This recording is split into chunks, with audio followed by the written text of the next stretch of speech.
Okay, good afternoon all the participants. Now the session, hands-on session, real-time cybercrime and strategies to prevent it, handled by Mr. Samrat Bhat sir. It's my very pleasure to welcome Mr. Samrat sir. Now I call our resource scholar Janani Abhinaya to introduce our resource person for the session. Good afternoon to one and all gathered here. It is my immense pleasure to introduce our resource person of the day, Mr. Samrat Bhat, Technical Director, Reverse Engineering, FXEC, Bangalore. Our resource person, Mr. Samrat Bhat, has completed his schooling in Purna Prajna Education Center, Bangalore, 11th and 12th in Maharaja College, Mysore, and BE in Sri Siddhartha Institute of Technology, Karnataka. He has over 6 years of experience in information security, design, and development of application software. He has audited 50 plus business web applications in the area of banking, finance, insurance, trading, and e-commerce, and conducted security audit of payment gateway. He expertise in handling various application security assessments, penetration tests, and vulnerability assessment, and has good work exposure on implementation of Security Operations Center and data loss prevention. He has a sound knowledge of TSQL, Crystal Reports, VBA, C#, VB.NET. He is an expert in database programming and security testing tools like proxy editors, network sniffing tools, web vulnerability scanners, flash decompilers. He is proficient in information security reporting for executive management and creating threat profile for different types of applications and so on. His technical skill sets are vulnerability scanning tools such as Nessus, QualysGuard, NXPOS, Symantec, CCSVM, CAGRC Manager, Control Path, IBM Security QRadar SIEM solution, RSA Secure ID two-factor authentication, PGP encryption technology, JavaScript, VBScript scripting languages, Verb Suite and IBM AppScan web scanners, Wireshark packet sniffers, programming languages such as C#, .NET, Java, ASP.NET, and MySQL databases. He has done various certifications which include GAAC Certified Web Application Defender, SANS Lethal Forensicator Coin Holder, QualysGuard Certified Specialist, Certified Ethical Hacker V6, NAIT Certified .NET Application Developer, SANS CTF Winner for Network Pen Testing, Web App Pen Testing. His achievements are Qualys Training for Vulnerability Assessment, Bit9 Platform, SANS Dev 522, Web Application Defense, etc. His work carried out in India are youngest ethical hackers in India and Trivandrum Forensic Technologies, Maharashtra, and is the youngest court-appointed commissioner for expert witness in cyber forensics domain. He selected to National Security Database Examination for the requirement at Prime Minister Office, instructor at Trivandrum Forensic Technologies at Maharashtra. He is the Chief Proctor for Wellspan Technologies from EC Council at Noida. He is appointed as President of Indian Cyber Army for Karnataka Unit. He is a cyber security consultant to Indian Air Force Unit at Nagpur and to Chhattisgarh Police Department. We really welcome you, sir. You may proceed with the session now.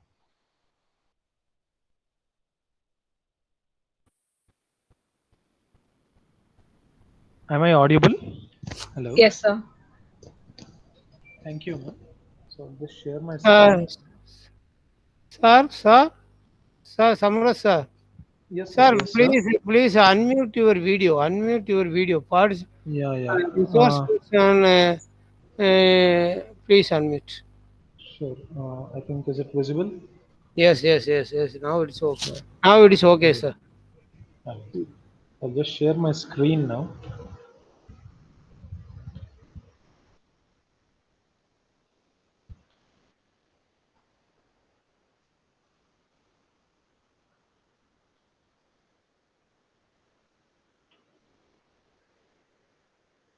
So before starting with the demonstration part, I just want from your end, what exactly is a cyber crime? Can anyone tell me?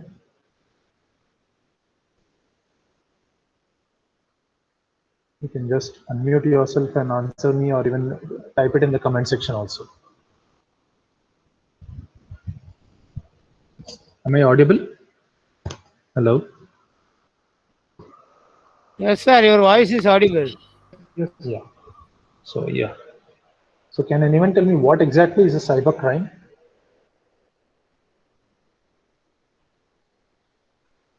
Okay. I'll just give you a brief introduction on what exactly is a cyber crime, what is the difference between forensics and digital forensics, and what are the strategies with ongoing demonstrations. So let me take a couple of minutes, 2 to 4 minutes of time, just on explaining what exactly is a cyber crime. So I hope my screen is visible.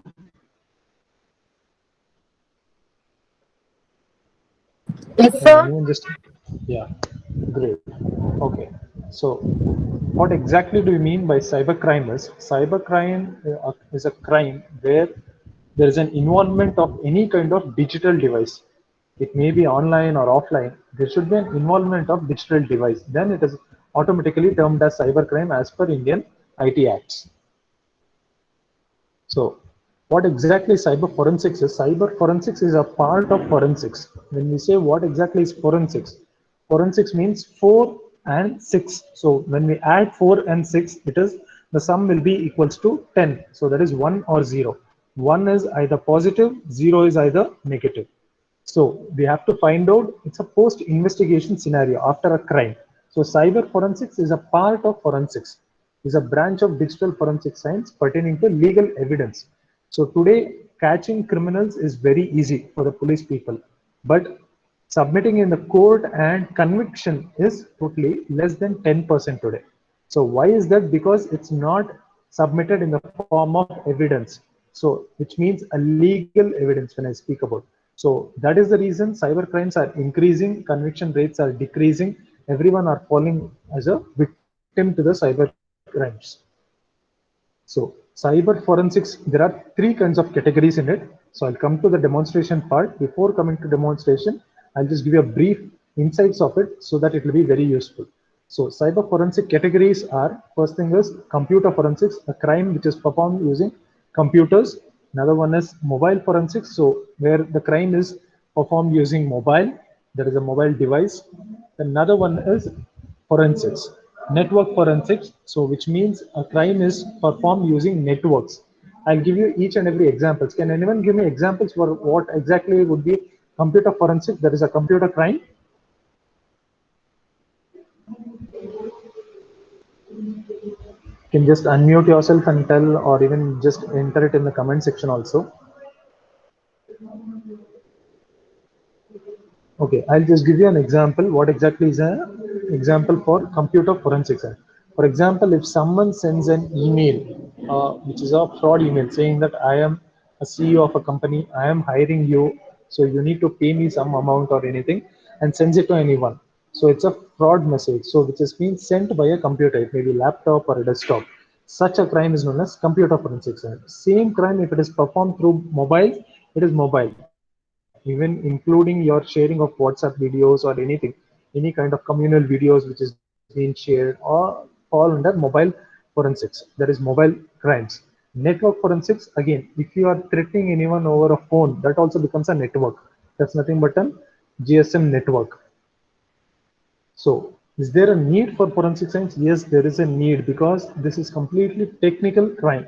So it cannot be dealt with the traditional police investigation where they do it through physically. So we need to have technical expertise. So how exactly do we investigate a cyber crime or a process flow? So there is a process when you're investigating cyber crimes. If you don't follow these protocols or process, automatically whatever you find the answer or conviction or a criminal also, you cannot present it as an evidence in court. So that will be totally waste. So the court will say that primary investigation has gone wrong. It has not followed the necessary protocols. So what exactly are the protocols? These are the list of protocols. First thing is, for example, if let's assume there is a let's take the recent one, the famous Bollywood actor case. That was the Sushant Singh Rajput's suicide case. So when police entered there they had mobile, laptop, lot of digital devices in that particular environment. Though it is a suicide, it has to be proved. So in order to prove it in such spots, so crime spots, whatever devices you get, how you need to carry it to the lab and how you need to do the demonstrations or by investigation, that I'll be discussing about right now. Till now, do you have any doubts regarding what exactly is a cyber crime?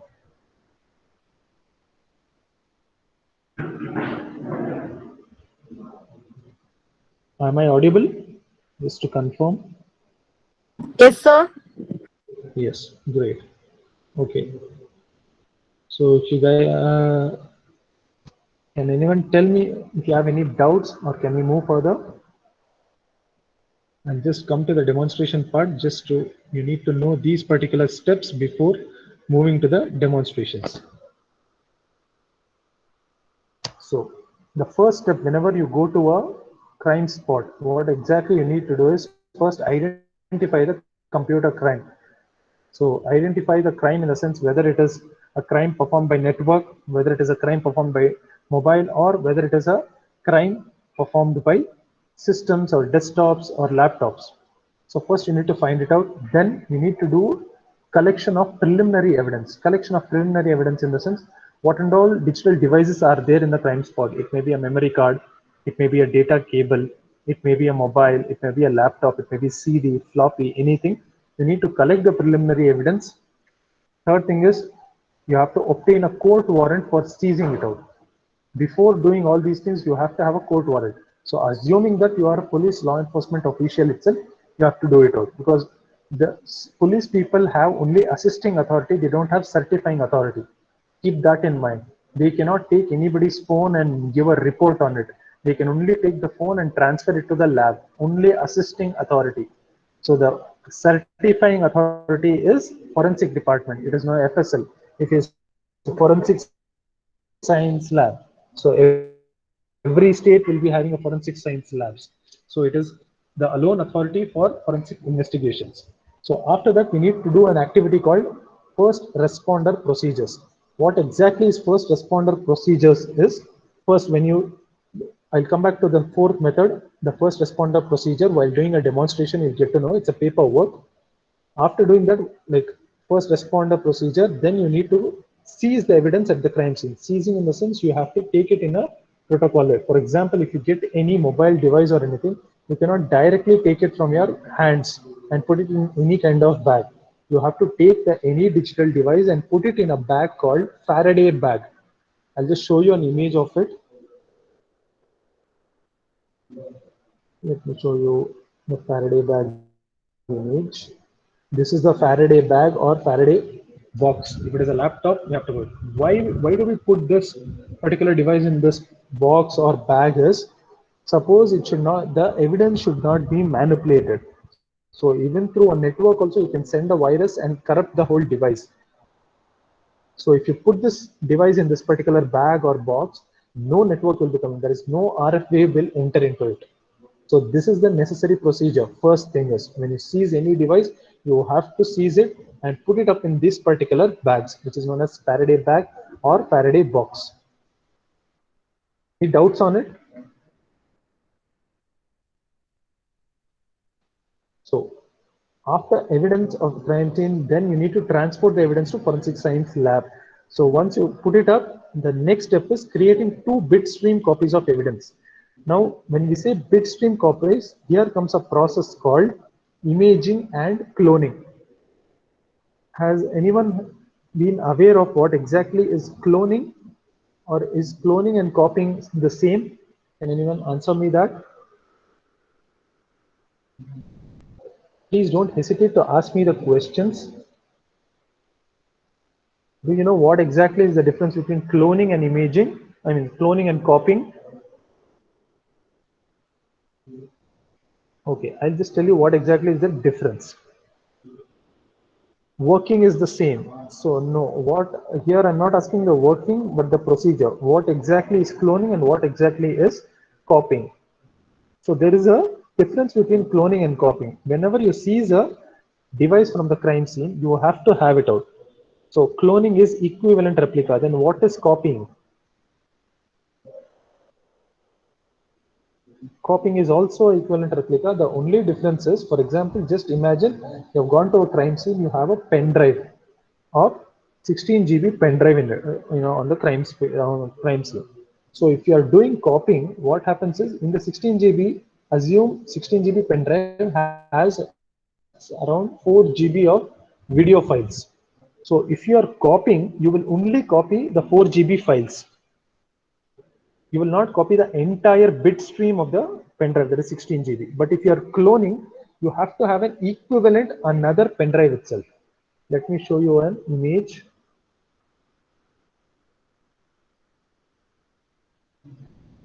My screen is visible, right? Can anyone just confirm me?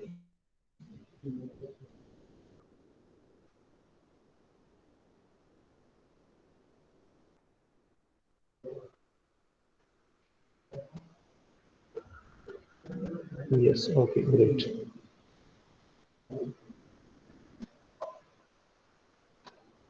So this is particular hardware device. Let me show you what it's this one. So this is a particular hardware device called ICS Solo 4, which we use for cloning and imaging. So if I am doing a cloning process, I need to have the exact same device. For example, if I'm doing a cloning of 8 GB pen drive, I need another 8 GB pen drive itself. But if I'm copying, I need only the copying data, how much the data is there. If the data is like of 10 MB, I need only 10 MB space of another device. That's all. That's the difference between cloning and copying. So in the crime spot, you need to do this cloning and imaging. Any doubts on this? If you have any doubts, you can ask me regarding this. Cloning and copying. Can we move further?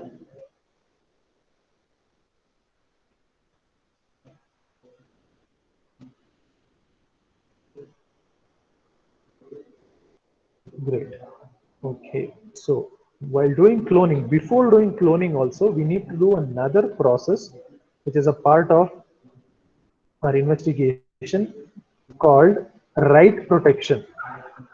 What do you mean by write protection is, now just as we humans have fingerprint, through fingerprint we can find out who has committed a crime if you have the fingerprint in the crime scene.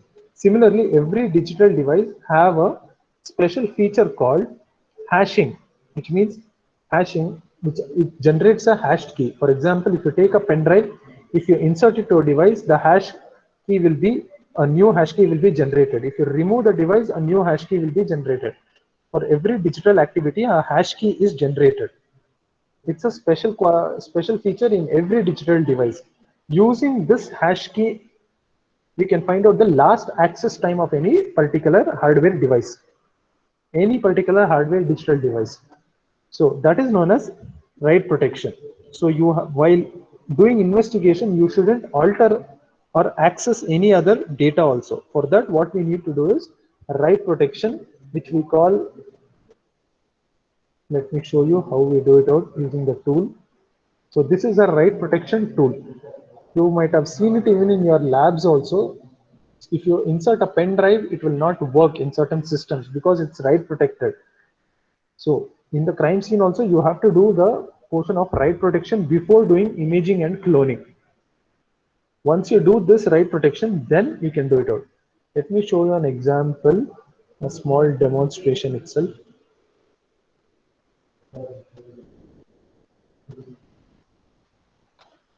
So a write protection procedure. So while entering it in the remote, you have to, so while doing encryption, like write protection also, you have to generate a key called hash key, which we say. Now hashing is nothing but encryption algorithm. There are various hash keys like MD5, SHA1, SHA2, anything. So here we have to do a write protection is, first we need to have a write protection device or even a software. It's available in both the forms, hardware as well as software forms. Take any pen drive using the hardware or software, first write protected. If you write protected, only you can read the data, you cannot write the data. So in that way, you can, we call this as integrity protection. Using this particular device, which we can do it out. After doing write protection, then you have to do imaging and cloning. If you don't do write protection and if you directly do cloning or copying, what happens is another hash key is generated, which means that how will code believe that you have not manipulated the data? You might have deleted the data also and given it in the report. So to avoid that particular scenario, code asks you to follow the protocol, that is write protection. First find out, first do the write protection and generate an hash key. If you generate a hash key, automatically you can find the last access time. After doing this, you can do the imaging and cloning. Any doubts so far? You can just ask me, you can ping me also.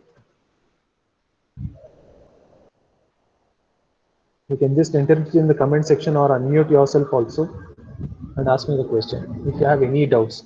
Or shall we proceed to the further part?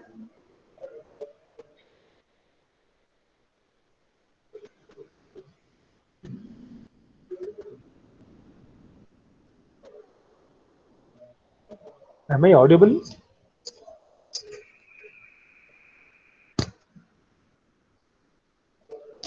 Okay. So shall we move on to the next part? So the next the protocol is, so after doing the key generation and imaging and cloning, then comes a set of activities which we say maintaining a chain of custody or storing of original evidence and analyzing. How do we do that? Usually there are three stages in any cyber forensics crime investigation. One is acquisition, one more is analysis, and the last one is reporting.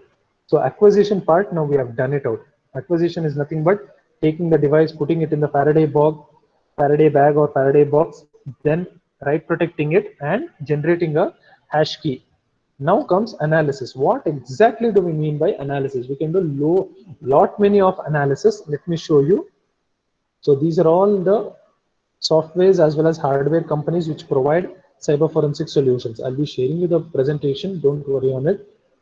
So just for your glancing, it is like Celebrite, Xways, Mac Forensics Lab, Paraben Forensics, all these. These are the devices as shown in the screen. So now these are the types of analysis which you can do it in the real-time scenario. First thing is imaging and cloning, which I mentioned you, the difference also using a tool called ICF Solo 4. Let me show you the tool. Yeah, this is the tool which you use it. So if you are like imaging one particular hard disk, you have to have at least another hard disk of the same size. If your hard disk is of 500 GB, you need to have another 500 GB hard disk when you're doing a cloning. But for copying, it's only data. No, you don't require the same hard disk space.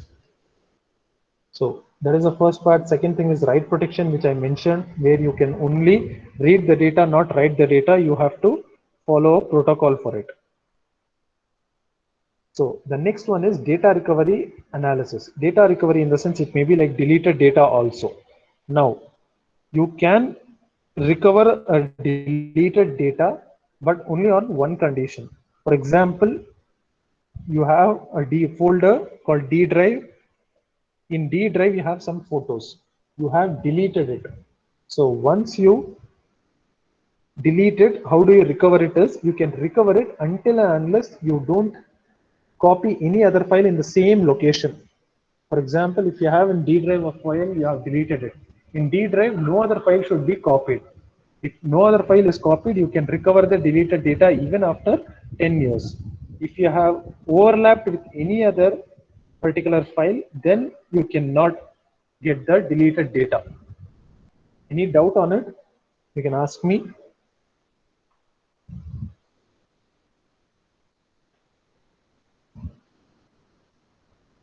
Clear with this deleted data recovery part? So deleted data applies for your mobile data, mobile normal SMS texting, WhatsApp deleted data, social media like Facebook also. We use certain tools also, which we use is, one we use is Celebrite is one of the tool. One more is even Encase also for analysis, but not exactly deleted data. There are certain softwares called EASYS data recovery. Just enter it in the comment section to avoid confusion. EASYS data recovery. This is a software used for deleted data recovery. It's data recovery. So any doubts on this? Can we move on to the next part? So this is one of the analysis by like finding out whether there was a data which was being deleted by someone or anything. The next one is mobile data analysis. Mobile data is nothing but, for example, if you have found a device in a crime spot, take the example of Sushant Singh Rajput case itself. They found his mobile device. Now, how to access it? They don't have screen like any permission. Like they don't know what is a screen lock pattern. It is already a locked device. So how to do it out? So we have certain softwares for mobile analysis, so which will break the lock. If it is Android phones or even if it is a pin also, anything also can be done. There are softwares called Celebrite which will do it. So using mobile data analysis, it shows which were the SMS, what are the data which you can access in a device completely, as shown in the screen. This is what mobile device is done. While doing mobile data analysis, what you need to do is you have to root the device. That's nothing but for Android phones, you have to do a process called rooting. For iOS devices, you need to do a process called jailbreaking. If you do, these are mandatory things which you have to do it out, which is in mobile data analysis. So basically, these are the 9 domains which you can do forensics analysis. So the next one is audio or video forensics tool. Now let me show you an example of audio video forensics with a demonstration itself.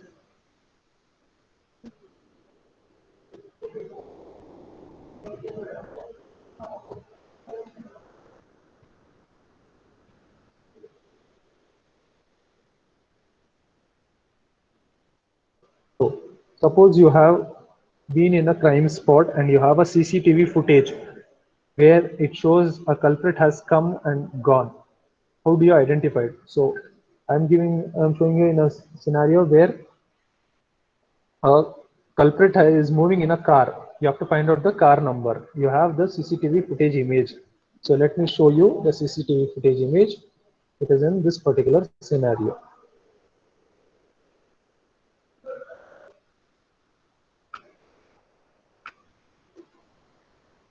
Let me open it out.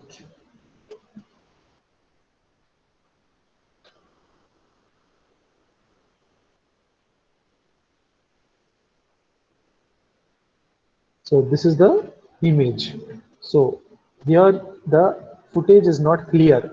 So using certain tools called AMPED and FOXIT, you can find out. You should do the analysis. You should, using those tools, you can find out the particular number also. Once you find out the particular number, you can find out who the particular person was. So this is nothing was audio or video forensics. So similarly, in audio also, if I do a process called audio authentication, someone has called you in somebody's else names. For example, it may be saying that someone has called you saying that I'm a police commissioner. You have to do so and so, or someone. So to whether find it out whether it was a person same voice or not, you do a process called audio authentication. So this is known as audio or video forensics tool. Using Foxit or Amped, we use it out. Similarly, incident response tool. Incident response is in the particular crime spot incident, what and all you can do it to observance. It may be like from Faraday bag, right protection. Basically, combination of all the activities is nothing but incident response. Using softwares automatically, you can do it out. Next one is password recovery tool. Password recovery is nothing but whichever device you get, it's always password protected. How to remove the passwords or how to crack the password. You have to do it in order to do the investigation. So while doing password protection, there are multiple things. One, recovering a file which has a password. One more thing, recovering password over internet, like social media accounts. It may be Facebook, Instagram, Twitter, LinkedIn, anything. Then again, it may be systems like Windows administrator passwords.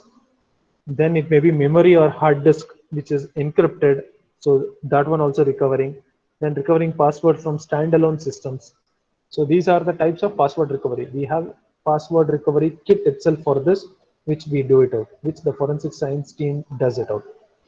Now the last part is known as CDR analysis. CDR means call detail records.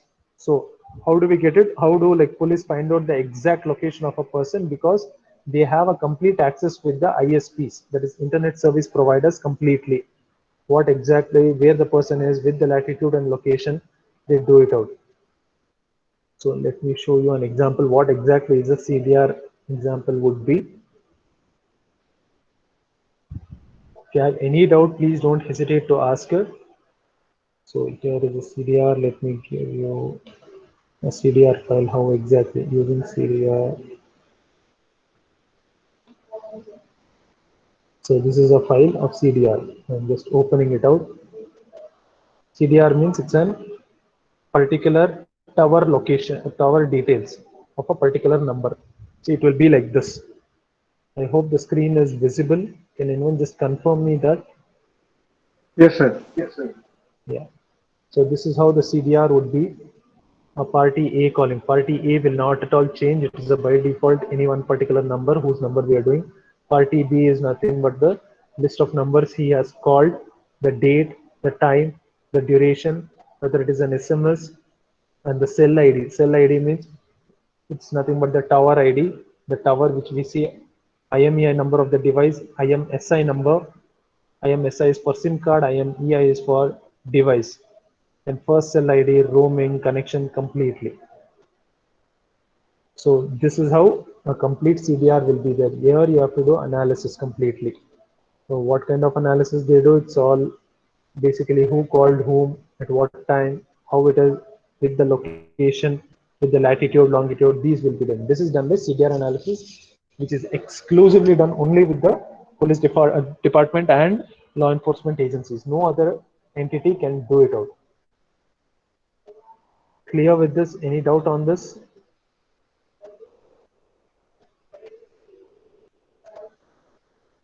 Okay, we'll move on to the next part.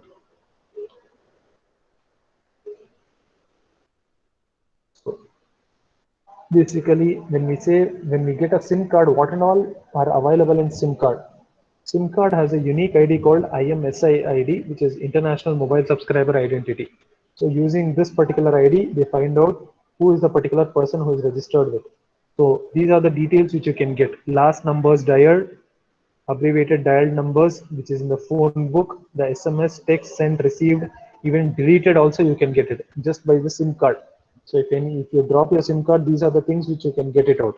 That's the reason when you lose a phone, they say mandatorily, please provide a police complaint so that they can block your SIM card, or else these are the information which anyone can get access to it and he can make use of those informations. What can be pulled out from a device? So if it is a mobile device, I'm speaking on it. So it may be phone book, call history, call duration, photos and videos stored in external flash also, sound files, phone information, network information, GPS location, everything. Even if it is deleted also you can. Any doubt on it? Don't hesitate to ask. Anytime you can ask me.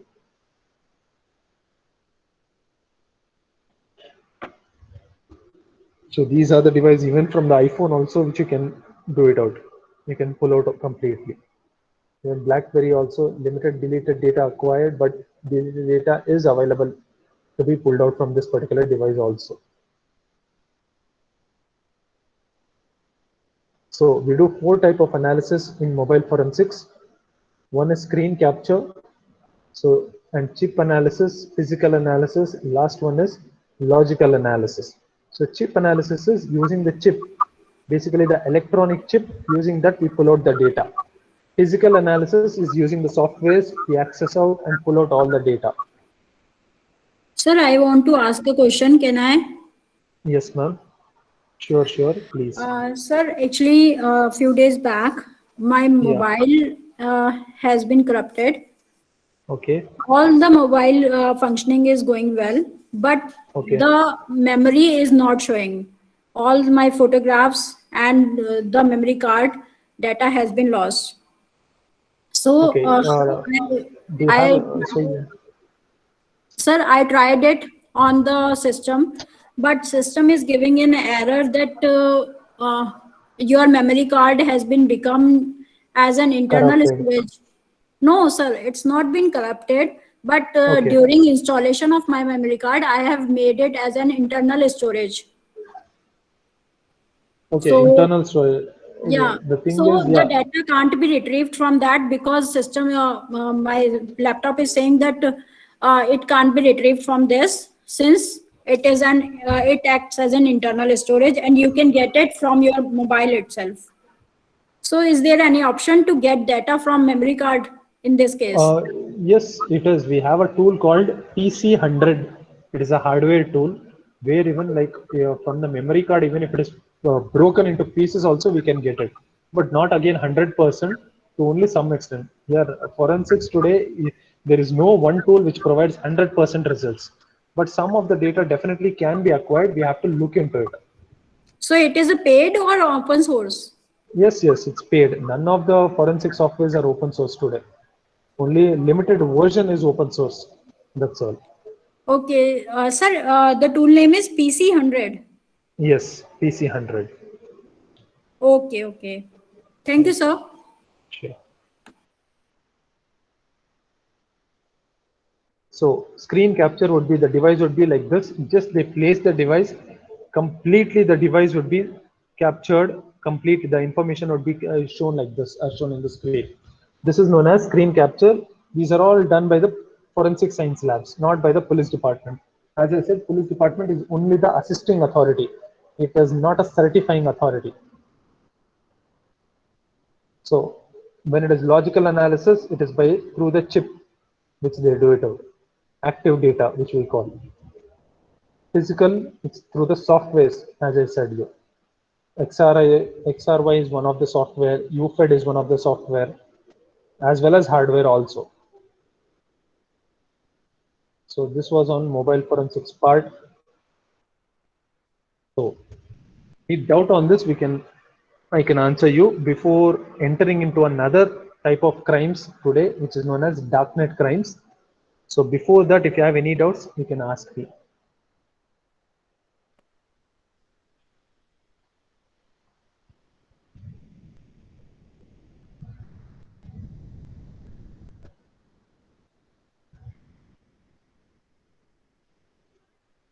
Can we move on to the next topic, or do you want me to explain anything, or you have any doubts?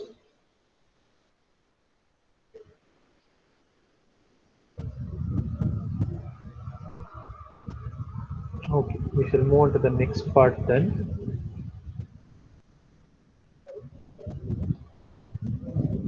Let me move on to the crimes called darknet and deep web. Can anyone tell me what exactly is darknet and deep web?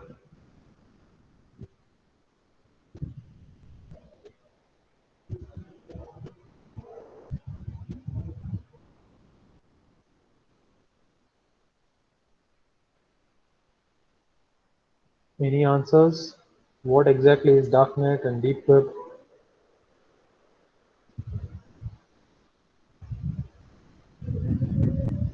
Okay, I'll just move on to the part.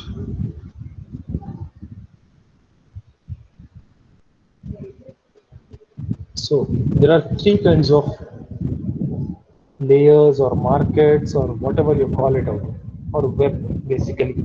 So the first one is known as surface web, which is nothing but anything that can be found via typical search engines, like through Google Chrome, Safari, anything, whichever a normal man uses in his day-to-day activities. So that is nothing but surface web, like Googling or accessing any website, using any softwares online, using any services online. That's available in, which is known as surface web. So there is another web known as deep web, where basically things which are not accessible through typical search engines, which will be like government databases, libraries, or certain hackers' repositories. So certain informations are available only through certain location where you cannot access it through normal typical search engines or browsers. That's known as deep web. Dark web is nothing but a part of deep web itself. It's a small portion of deep web. Intentionally, it is hidden and made inaccessible. So deep web, it is not, it is also, deep web is a huge repository where dark web is a part of it. Now, what exactly is in this particular web? I'll just explain you going on. So darknet or dark web, anything can be set it out. It was nothing but, it's nothing but an internet destination where a part of files or repositories or traffics are available there. Usually we say that out of 100% of internet, only 2% is surface web. Remaining 98% is deep web and dark web, which we don't use. Now, for example, for dark web example is how to find, let me show you one website. Have I been pawned? You can just go to this particular website.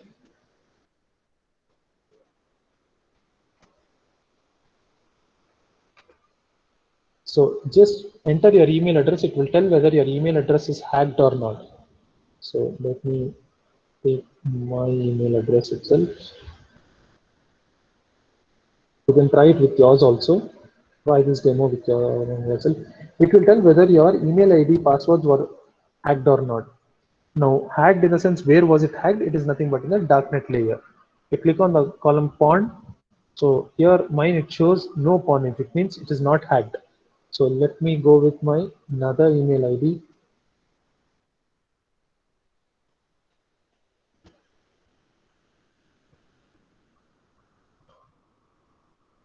It shows, yeah, it is spawned in 4 data breach websites. So if I just go down on it, so I'll get the information also. Which are those sites? One is Dunzo, one is LinkedIn, one is Shane is a website, one more is exploit.in. So this is nothing but how are these data? Where are my passwords available? It's a passwords are available in darknet, which again it's not accessible through normal browsers or normal search engines. How is it accessible? Everything I'll just discuss on it. Any doubts so far on what exactly is darknet or deep web? You can just unmute yourself and ask me, or even you can enter it in the comment section also. Yeah, great.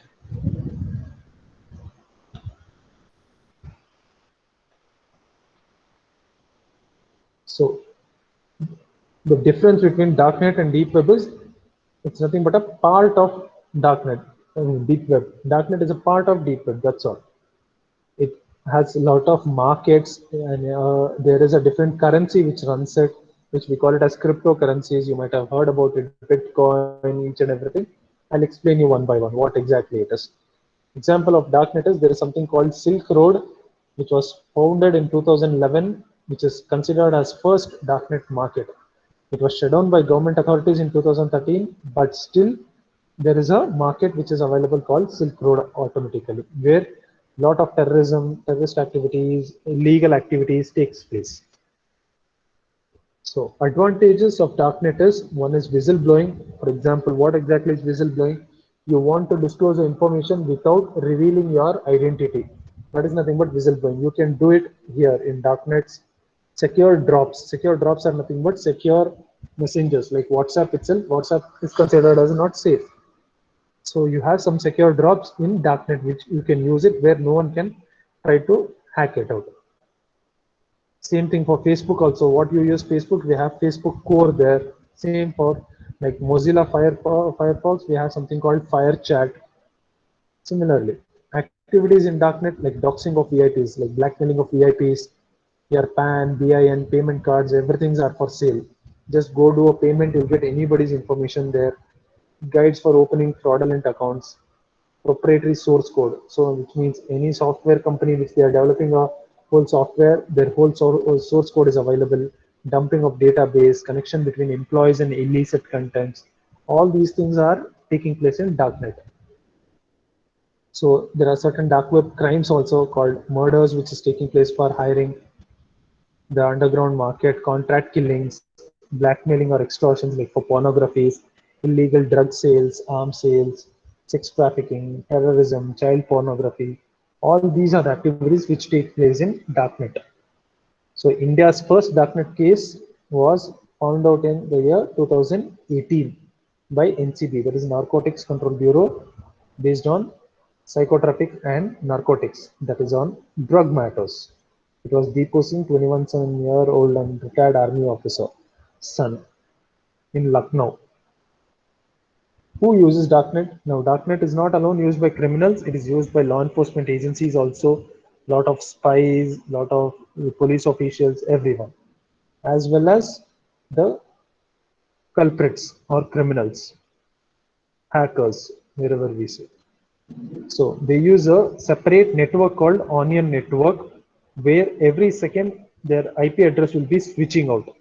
So as we can see, if you just Google, it will come as Google India. But in their browser, if you try tracking their location, every second their IP will be bouncing. It will be bouncing from one location to another location. That's onion networks. Am I audible? Is my screen visible? Can anyone just confirm me once? Yes, sir. Great.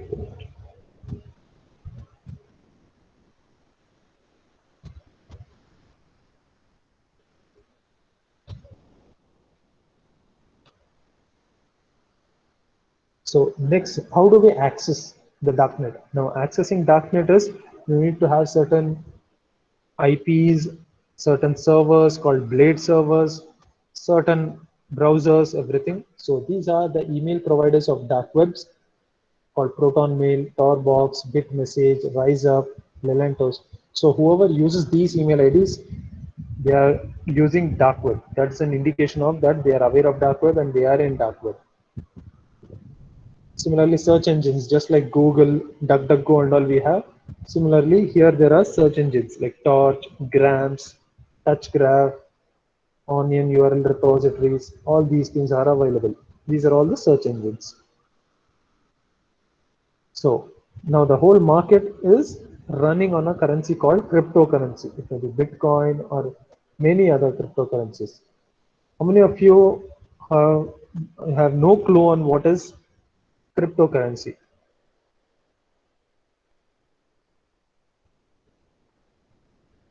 Just unmute yourself and ask me or enter it in the comment section also.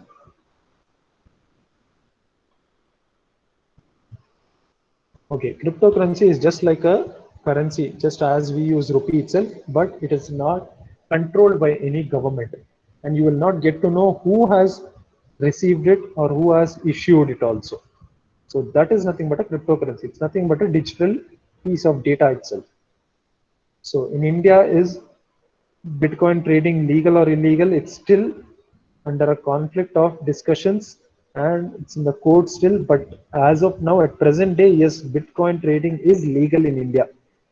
So, but there are no laws for it. Anytime it can be banned also. There is a Bitcoin bank in India also in Jaipur, which has opened very recently. These are the three acts which are controlling in cryptocurrency payments. That is Payment and Settlements Act, Money Laundering Act, and Unregulated Deposit Schemes.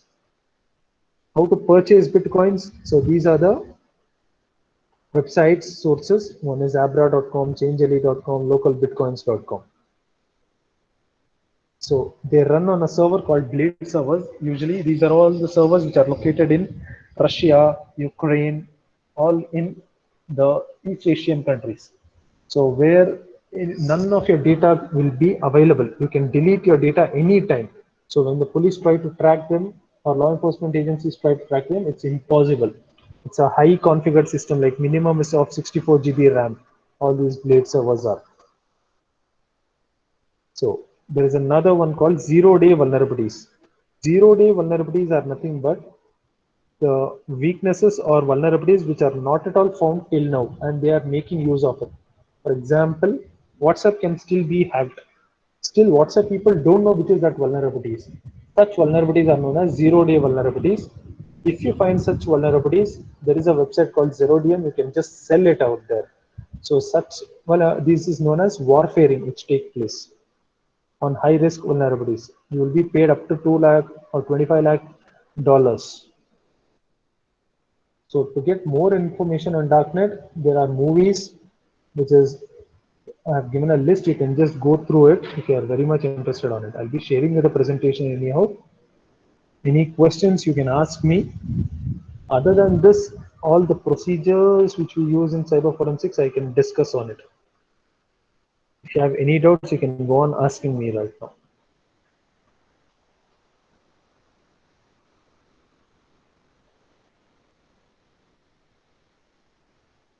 If you have any doubts, you can ask me.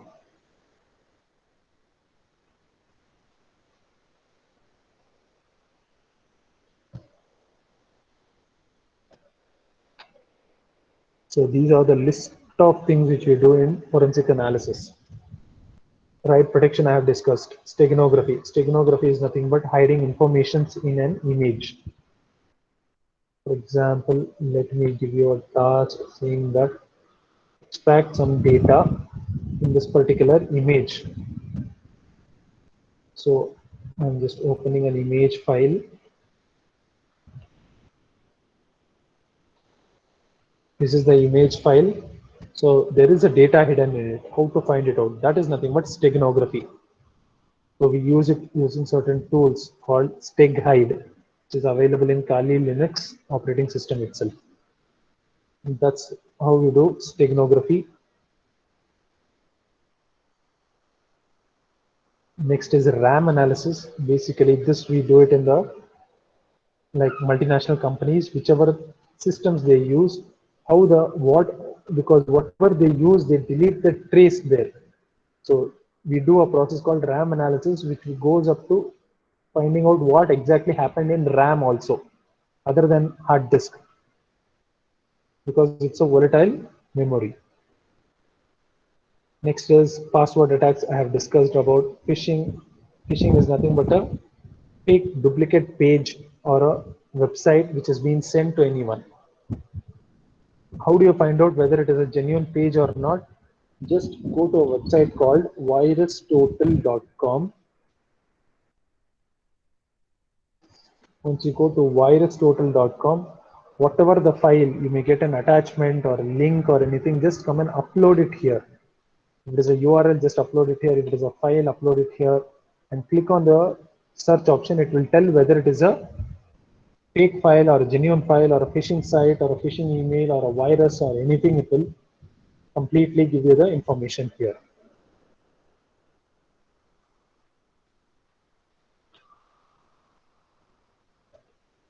Similarly, Insta brute forcing, like finding out the passwords of Instagram, server logs, finding locations, hard disk investigation. So every protocol, whatever we follow, has to be done in a reporting at the last end, which is known as 65B certification when you're presenting it in code. So let me show you a sample report of 65B certification. So this is how a 65B certification was done for email communication.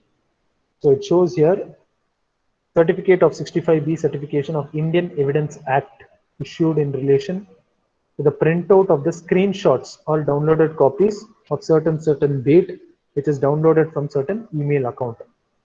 So this is a complete technical details, but in a 65B certification report. Similarly, network forensics is done, PDF forensics. A PDF file is being encrypted, how to identify it. Encryption, if any device is encrypted, how to decrypt it. One more is VoIP calls and IPDR, which we say. For example, now there is a two-way of making calls. One way is the traditional way of making is through SIM cards, dialing anyone's number. Another way is VoIP call, just like your WhatsApp calls. So without using SIM card, they do it out. They just call randomly. So you get like a call from your number itself. Those are all VoIP call, voice over internet protocol calls. So let me show you a detail of the cap. Okay, I'm not able to access it. But your normal WhatsApp call is also a VoIP call. So these are all the various domains. You can just check it out also. I'll just share you the link of all these things. So yeah, any doubts you can have, you can ask me. I'm done with my presentation part.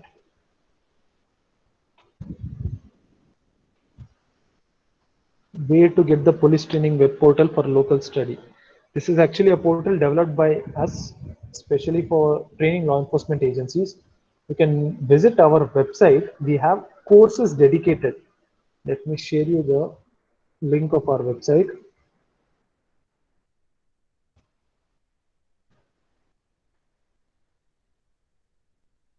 So if you go to this particular website, you will get the complete, you can have to create an account, you can access it and do it out. You have a dedicated course only called cyber forensics. So other than this, we have done like establishing Center of Excellence Lab, where we provide all these things in the platform itself. Let me show you a video. Is my screen visible? Can anyone just confirm me by unmuting yourself and answering me? It's visible, sir. Yeah. So this is a hardware kit which is developed by us, our own company, that is Reverse Engineering InfoSec. So which has dedicated tools, that is hardware as well as software machines, which we set it up in labs, law enforcement agencies, research centers, and all completely, and run a course itself, where you can do Wi-Fi hacking, RFID hacking, system hacking, mobile hacking, all these things can be done. These are all the hardware equipments. Certain hardware integrated components, just by plugging in and turning on the buttons, we can do the experiments. It is meant for educational purpose toolkit for college institutions. Yes, I'm done with my particular session. If you have any doubts, you can ask me.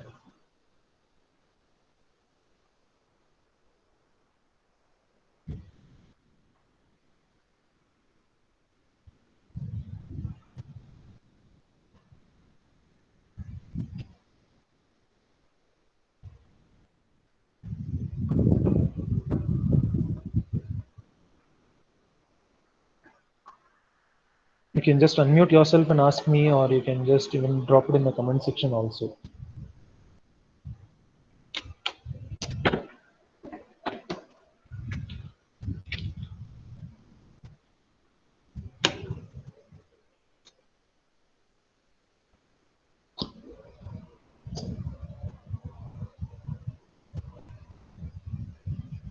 Any doubts? Am I audible, by the way? Just to confirm.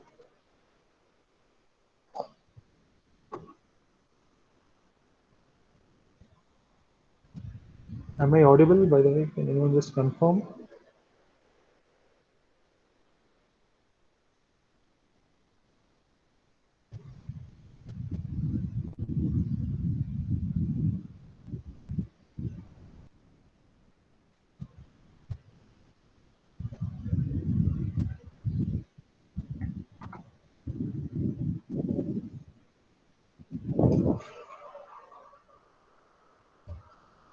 Great.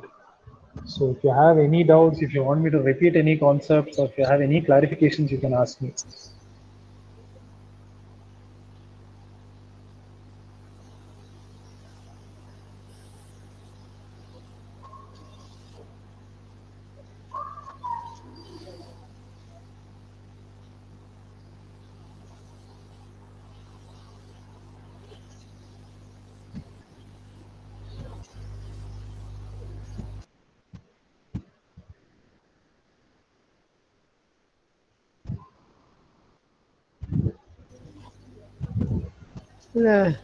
Samrasa, Yes, Samrasa, sir.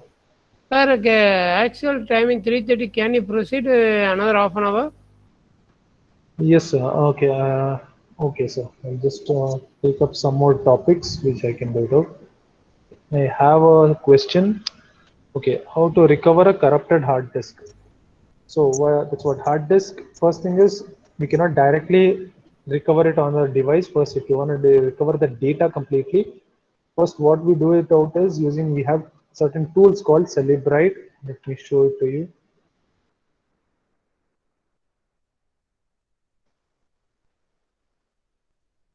Celebrite. Okay.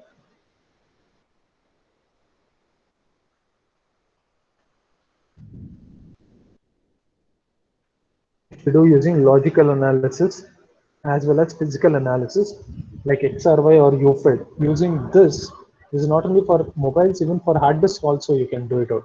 So you can get the corrupted data completely.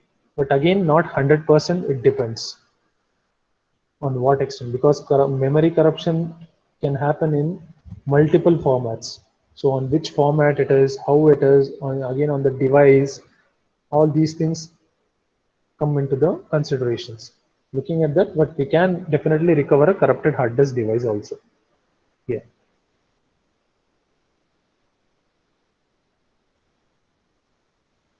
So basically, I'll give you an insights on the Indian IT Acts, what exactly it is, how it is and what is it being playing a role, what is exactly the conviction rate or anything, how the police department is operating it, each and everything. So in India, again, any crime which has been considered, it is divided into two things, that is civil as well as criminal, which comes under IPC. In IPC, there are two things, that is Civil Procedure Code and Criminal Procedure Code. So hacking, these are the things which comes under both civil as well as criminal also. So in kind of digital crimes, there are only two crimes which are non-bailable today. The rest all the crimes are bailable today. So the two crimes which are non-bailable is, one is child pornography and one more is terrorism, cyber terrorism. That is IT Act 66E. You can refer it out. So I'll just mention it out here also. These are the two sections only which are non-bailable in India: child pornography and cyber terrorism. Rest, any crime is anyone is performing just by presenting a 500 rupees bond paper in the court of law with a security, they are given bail. It may be 10 crores, 20 crores, any 100 crores of fraud also. So the thing is, Indian laws are not so strict when we speak on cyber crimes. And any crimes, there is an imprisonment from like 6 months to 3 years. So whatever we do today, we have to be a little bit cautiously when we are doing it out. Like we shouldn't share any of our password details. Like any of the recent crimes, I can discuss it on it, is major crimes is called now something called wishing, not phishing. Anyone have heard about wishing?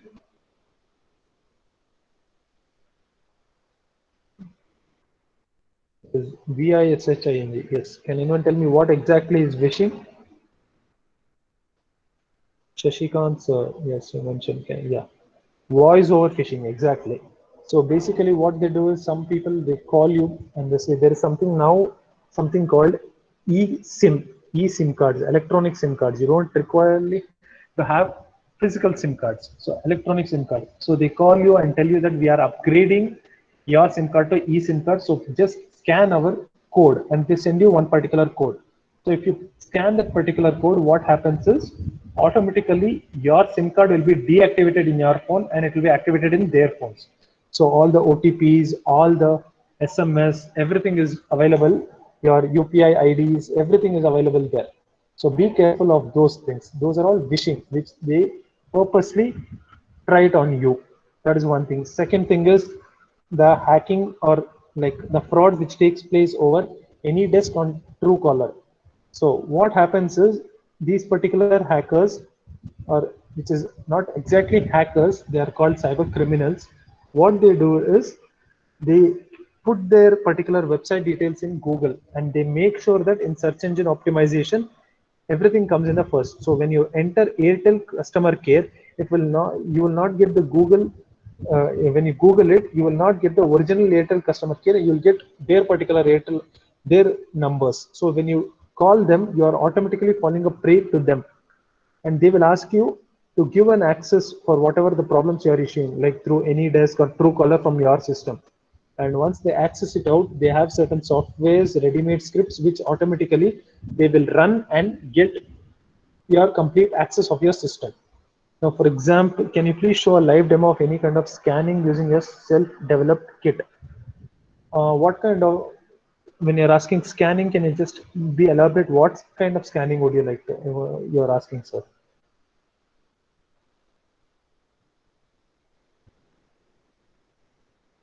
How exactly do you find out whether your phone is hacked or not? Let us do a of any of our mobile number. Okay, let me show you. I like using our hardware kit. It's not directly. I cannot show you a demonstration because I have to connect through hardware kit. But I'll show you a small demonstration of how to find out whether our mobile devices are hacked or not. Just open your mobile devices, your dial pad, and enter the code *62#, and click on the dial option. You will get whether your phone calls are being forwarded to another number or not. So these are the details which you will get it out. Check it out. *#62# or *#21#. Please perform it and let me know if you found out whether your phone calls have been forwarded or not. By default, you'll get one number, that is the ISP number. It may be like a SIM card, like a Airtel, BSNL, Docomo, or any kind of SIM card, the ISP providers. If it is not forwarded, then safe. But if you go to public places, if you get more than one number, it means your system, your mobile is hacked.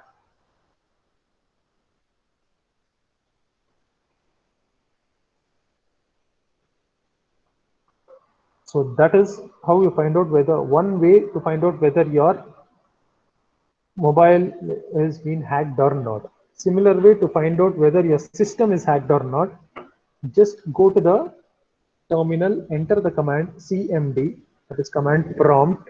You'll get a black screen window like this. In this, enter the command netstat, N-E-T-S-T-A-T. This is to find out whether your system is hacked or not, that is laptop. N-E-T-S-T-A-T. It will give you the list of connections which your system is connected to. So let me enter it. So as you can see here, it shows me the list of IP addresses which are connected to my system. Ignore 127.0.1, it's a local host. By default, every system has it. Is my screen visible, by the way? Can anyone just confirm me? Yes, yes, sir. Yes. Okay. So here, notice it, the first bit of the IP address should be the same. Mine is 172 everywhere. Ignore 127, that is default. Other than 172, I don't have any other IP address which is starting from 172. So if I have any other like 171, 162, then it means there is an unauthorized connection. So you may not have 172, you may have 192, not an issue, any number, but the number should be same throughout. So that is how you verify whether your system has unauthorized connections or not. So clear with this. So this is how you check whether your email address is, I have shown you how to check whether your email is hacked or not, whether your system is hacked or not, whether your mobiles are hacked or not. Similar way, what else can I show you? Yeah, I think, yeah. How to avoid whether your passwords, basically.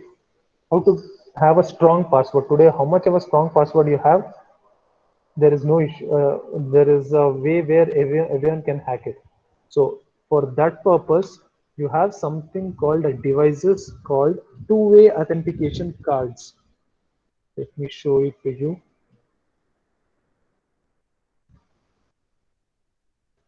Two-factor authentication cards.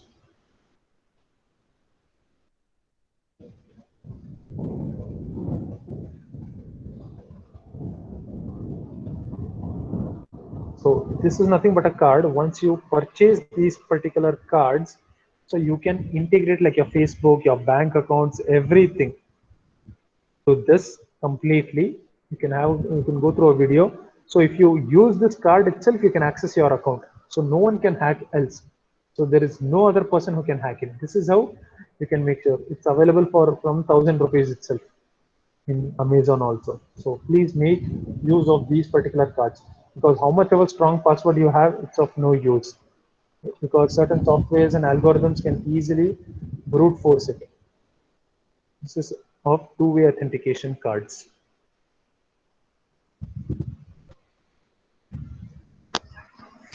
Yes. What is the difference between phishing and spoofing? Okay, spoofing is nothing but hiding your identity. So if your IP address is being given as something, saying that, for example, let's take 8.8.8.8.8, and you're hiding it with another IP address, which is not an original IP address, that is known as spoofing. You're just covering it out.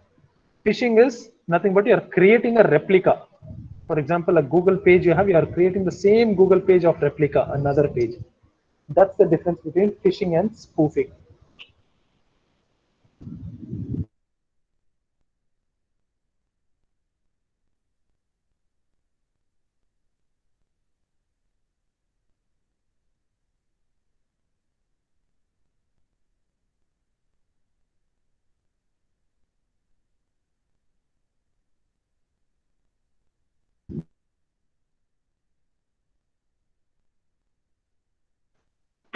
So am I audible? Can you just confirm? Hope I'm audible.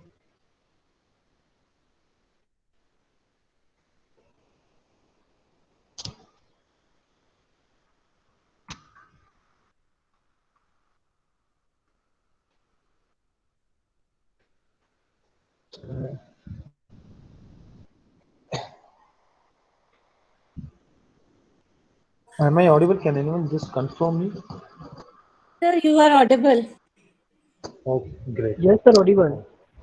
Okay. So now speaking on the job prospects or career opportunities. So Please give basically, if me you're one real-time examples of phishing and spoofing, sir. phishing and okay. Now, for example, there is a browser called Tor browser. Let me show it to you.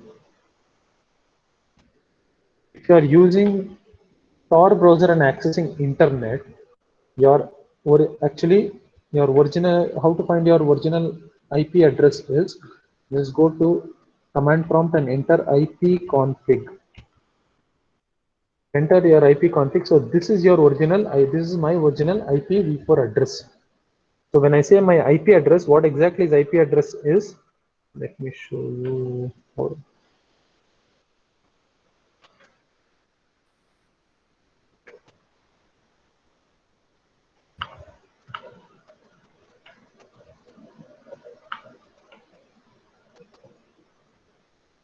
So 192.168.200.1. So basically what exactly, there are 4 parts in it. So the first part is 192. It means the ISP connection. So in whole India, Airtel provides only 192 connections. That is the service provider connection. Only 192 connections. So this is the first part. The next is the number of switches. That is 168 switches. Next is 200 is the list of routers. So after routers, mine is the first device connected here. This last digit will be varying. It will be 2, 3. When once I switch off, switch on, it will be changing it out. So this is nothing but the IP address, which is nothing but the address of the network, not the device. If you want the address of the device or identity of the device, it's MAC ID. So using this IP address, we can get the location. How do we get the location? Just go to Google and enter what'smyipaddress.com.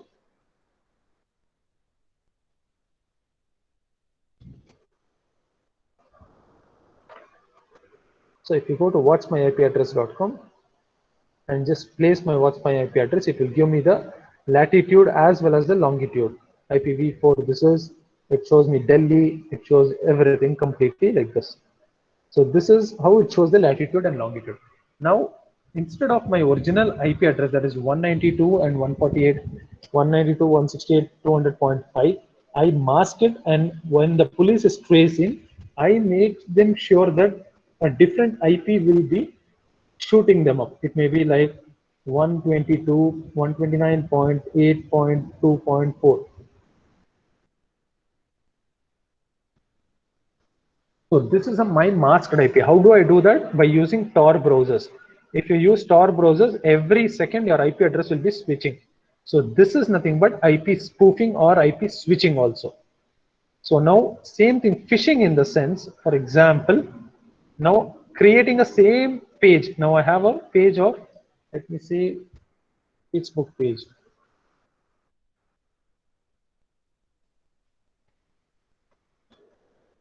This is the original Facebook page. Now same page, if I replicate it, how do I replicate it? Just by right click and I click on inspect element. I get the whole source code here of the HTML code. I just copy this complete code.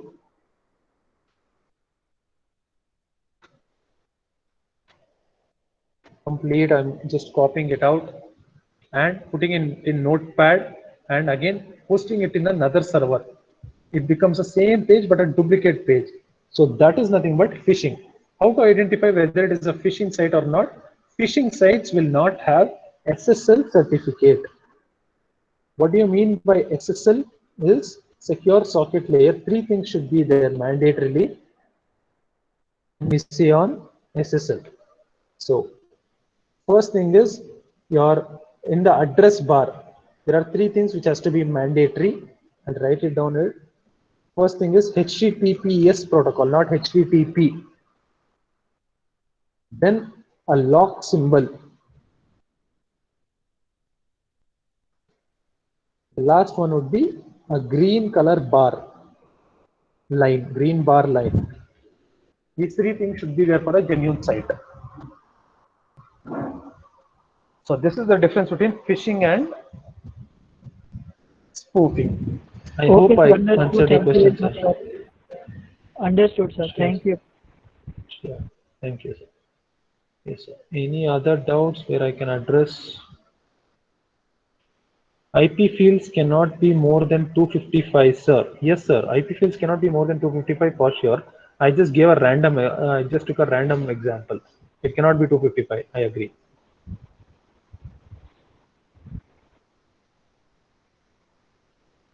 Yes, you have asked me another question. Why do you have two IP addresses, sir? One IP address is local host, sir. It's not an IP address, it's a network. That is 127.0.1, but by default in my system, in every Microsoft system, it will be there. That's Windows operating system. My actual IP address is 192.168.200.5.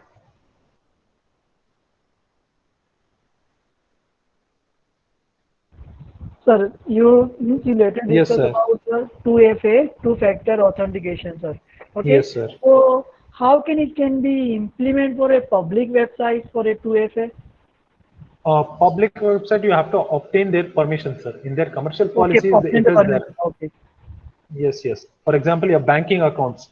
So you have to approach your banks and take a this one online banking premium service from them and access it. This is available, sir. Okay, sir. And suppose, sir, sometimes they are generally used for the SQL injection. Okay, sir. Then how to Yeah. prevent it? Now SQL injection, there are plenty of types, sir. SQL injection. For that itself, what we do is we do a process called IT auditing, statutory regulatory IT audits. Every company does. Once you do the IT audit, so when you're doing IT audit, we do it as a reference. Like vulnerabilities, when we speak, you have to go to a website called evedetails.com. If you go to this particular website, at the left hand side corner, you have a column called product search. Once you click on the column called product search, you can just type any product in the world. It will give you the list of vulnerabilities. Let me put it out, Windows 10, for example, and click on search.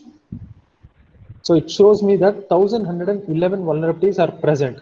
Once I click on it, it will show me the vulnerabilities. Here, even SQL injection may be there, cross-site scripting may be there. Every vulnerabilities are available here. So even patching of these vulnerability techniques also are also mentioned here. Using this, you have to patch it up, sir.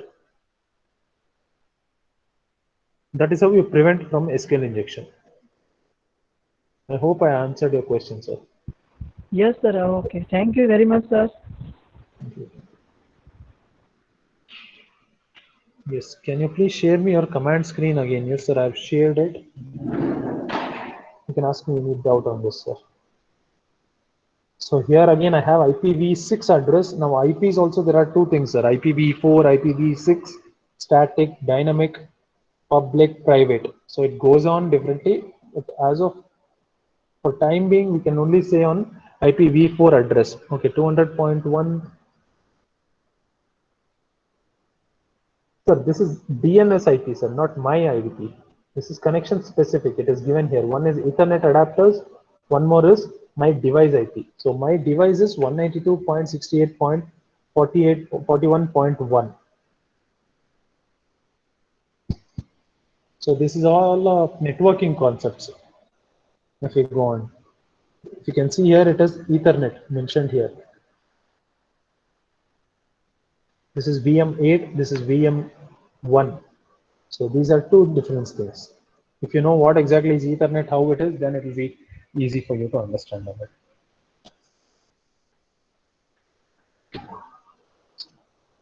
Any other questions where I can take it up?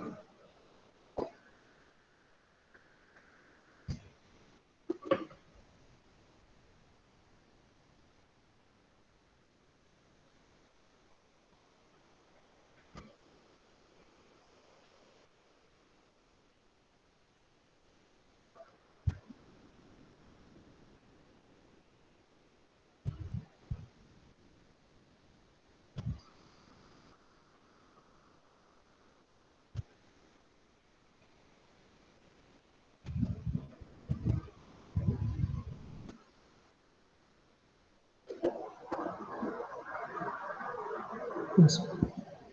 So, any other questions you can ask me anytime. I'll just share you my mail ID also.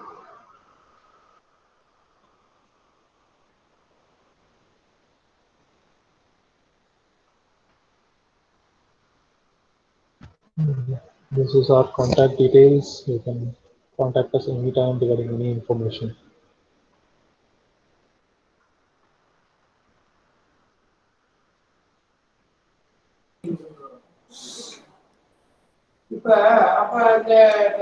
Okay, dear participants, if you have any questions, please you can ask now.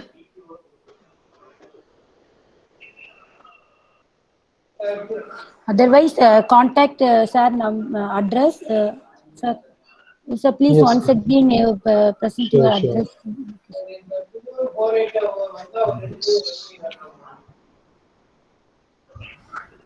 Okay, participants. Otherwise, you contact the contact number 9740028096.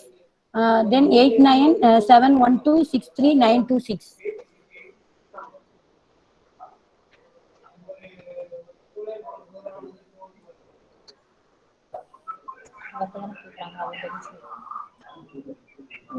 Sir, Yes, ma'am. sir, own participants are requested to share your information and PPT which you have handled Sure, today, ma'am. sir. I'll just I'll mail it to you. You can, I think, forward it to them. Would that be fine, or shall I post it in the group? Okay, sir. How do you? I'll just post it in the group. Okay, thank you, sir, for your valuable time spent with us. Thank you very much, sir. Tomorrow also we have one interesting session, that yoga and stress management, and also have two another important sessions, social engineering attack, and one afternoon, tomorrow's afternoon, one hands-on session, that is web security cross-site scripting attacks. So tomorrow first session will begins at 9:30 a.m. So all the participants are requested to attend all the sessions tomorrow also. Thank you, participants. Thank you all.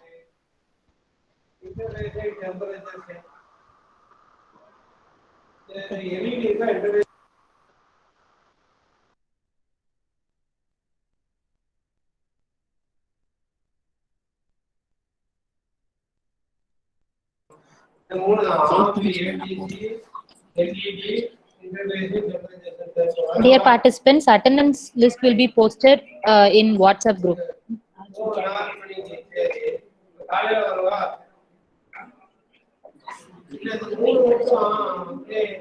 Please wait, attendance list will be posted in the chat box also.